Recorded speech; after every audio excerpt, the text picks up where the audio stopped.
Benvenuti anche oggi sul mio canale. Allora, oggi vi faccio vedere come realizzare questa bella fascia molto semplice. La misura che vado a realizzare io è per una bimba di circa 3 anni.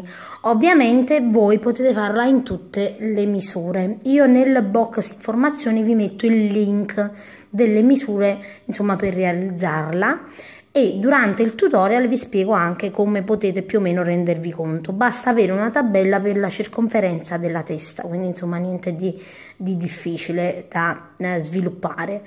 Ovviamente se la dovete fare personale basta fare una circonferenza adulti, tenendo conto che la fascia per capelli, siccome deve essere aderente alla testa, dovete diminuire di qualche centimetro. Questo poi più o meno vi dovete regolare, perché dipende anche dal filato che usate, insomma molto dipende dal filato che usate. Quando mi dite se devo fare una misura più grande, quante catenelle devo mettere, questa è una risposta che nessuno vi può dare, perché nessuno sa voi che filato andrete ad usare, quindi in base al filato va il numero di catenelle. Più che altro bisogna chiedere i centimetri, sono quelli che voi dovete sapere, perché poi mettete sulle catenelle in corrispondenza dei centimetri. Detto questo, passiamo al tutorial.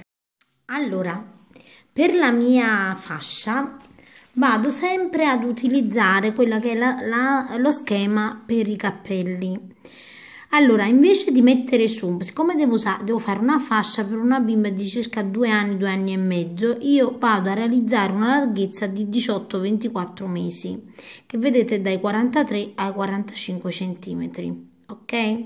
Questa sarà la circonferenza che io vado a mettere su per la mia catenella. Quindi vado ad usare una lana per uncinetto numero 4, misuro la mia catenella di 70, ho fatto 70 catenelle che equivalgono in questo caso a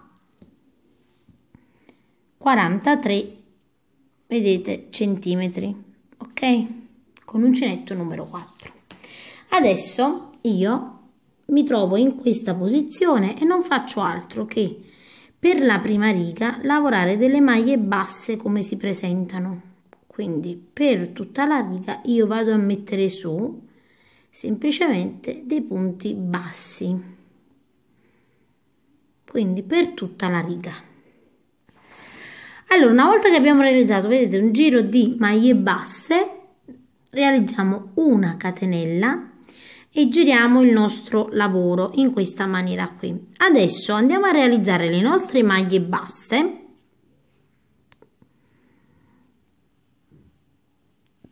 in maniera diversa, cioè invece di entrare, vedete, dove abbiamo i nostri punti, i nostri classici punti, quindi noi abbiamo qui, vedete, il punto, quindi o entriamo qui in genere o entriamo a costa. Invece adesso realizziamo delle maglie basse prendendo praticamente questa che è la nostra, vedete, asola qui, questa asolina.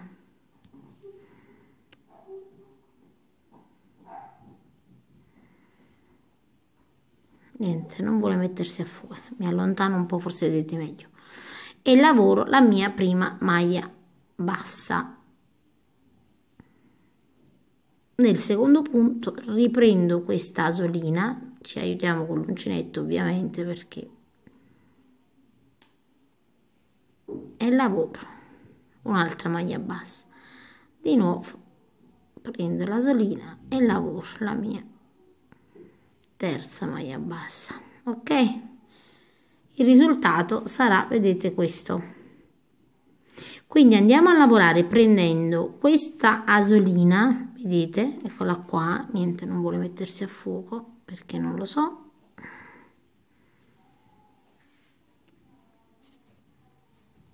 Forse sì. Quindi prenderemo questa asoline qua, vedete, queste che vi faccio vedere, e lavoreremo su queste delle maglie basse. E andiamo a fare un tot di giri in questa maniera qui, lavorando sempre una catenella come vi ho fatto vedere per girare il lavoro. Io ho realizzato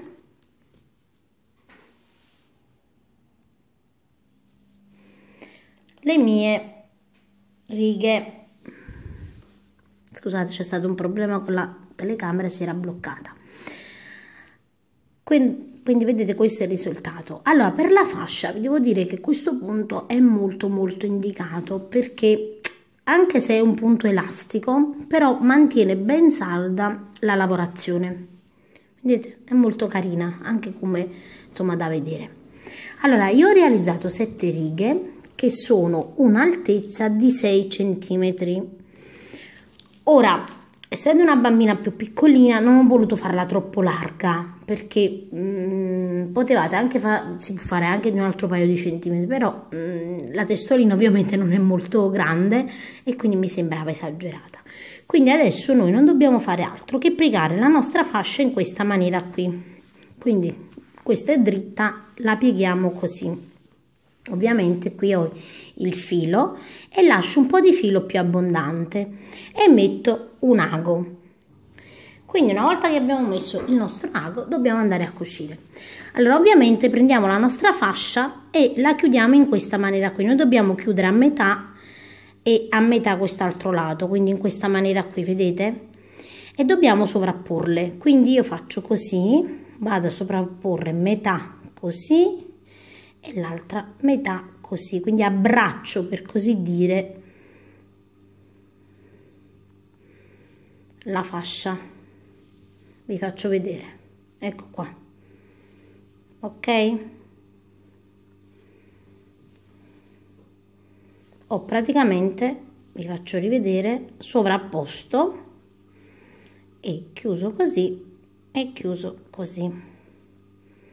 E adesso dobbiamo andare a cucire bene, vi dico bene perché dobbiamo prendere proprio le estremità e cucire così.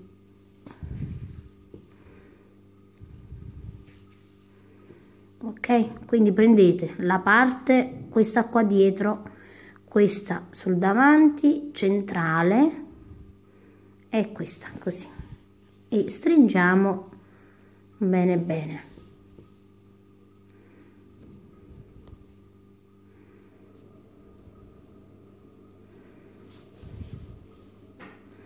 Vedete, io faccio torno anche indietro perché voglio stringere bene, non trascurando la parte, vedete, che sta al centro, che è questa.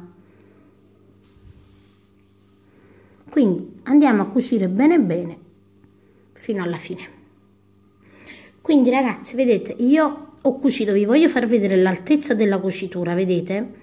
Cioè che è di circa mezzo centimetro più o meno, quindi non cucio solo sul davanti qui, ma anche un po' più al centro. Perché? Perché altrimenti la nostra, diciamo, frangia davanti, quindi piega davanti, non viene bene, non si nota bene, diciamo così. Quindi nascondo il mio filo bene bene e vado a tagliare.